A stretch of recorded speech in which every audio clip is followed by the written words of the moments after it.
Can you explain the split operation and how sodium, because you referenced sodium earlier, but how sodium is moved around to get away from transition lines? I guess how can that help us? Where can that take us?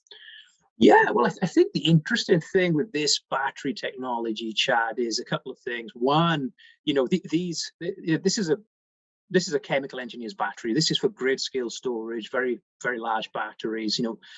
Imagine shipping containers, Okay. modularized systems over a few acres.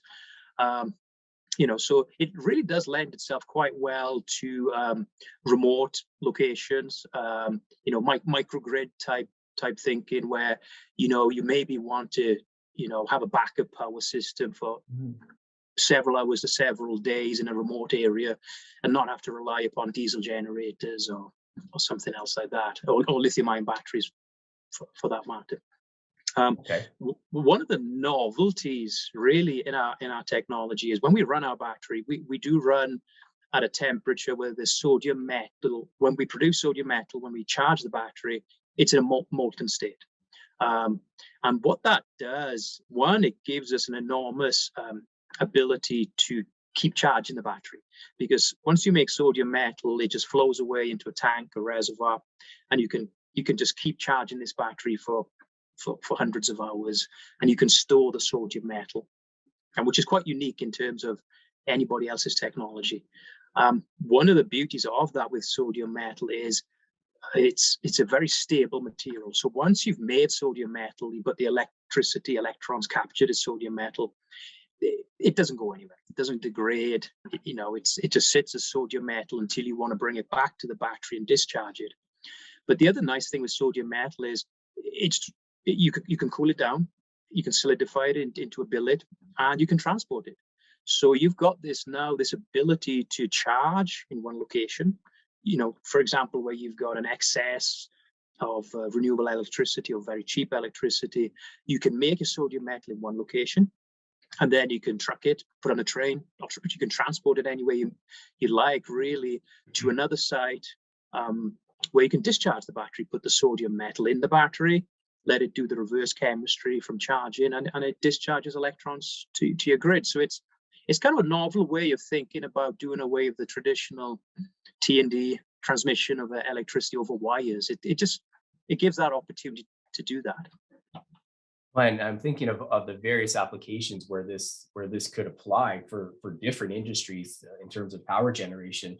Steve Reynish, let's bring you back into the conversation here. Can you help us expand on what Steve Hughes is talking about, the technology itself, and how your technology is really helping to usher in that new power generation and service the ongoing energy transition that we're hearing so much about? Yeah, so I would say, Chad, that there's been a great desire to decarbonize electricity grids, and we've seen a dramatic rise in the use of things like solar and wind to do exactly that. And the price of those technologies has come down substantially, and we've seen the adoption of those technologies in many places of the world. However, as that has advanced, it's shown that up to about 70% renewables on a grid can be handled pretty much with the existing infrastructure. But to push beyond that, there is a need for energy storage, i.e., what do we do when the wind doesn't blow or the sun doesn't shine? Right.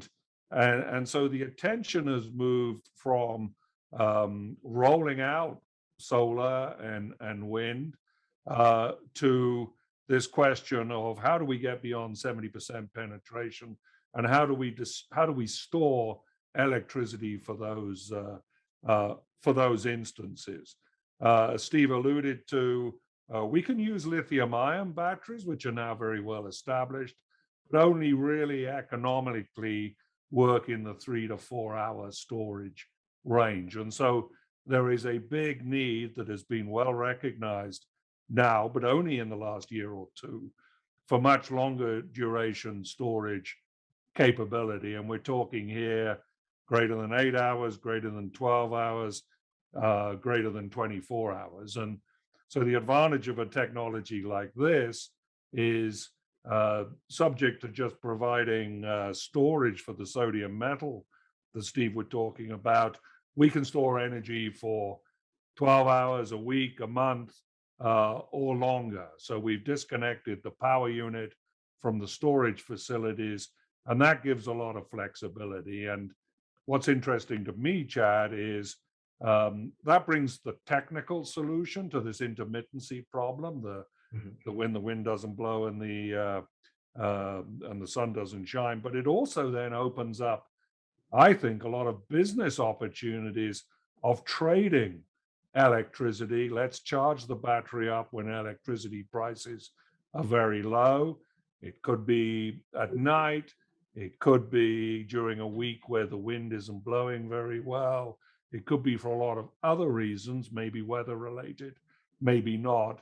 And then discharge it when the electricity price, has gone up. And so lots of, I think, trading opportunities around that. And of course, the transportation piece that Steve was just talking about. So a very flexible solution, which is becoming recognized actually as essential to decarbonizing the electricity grid.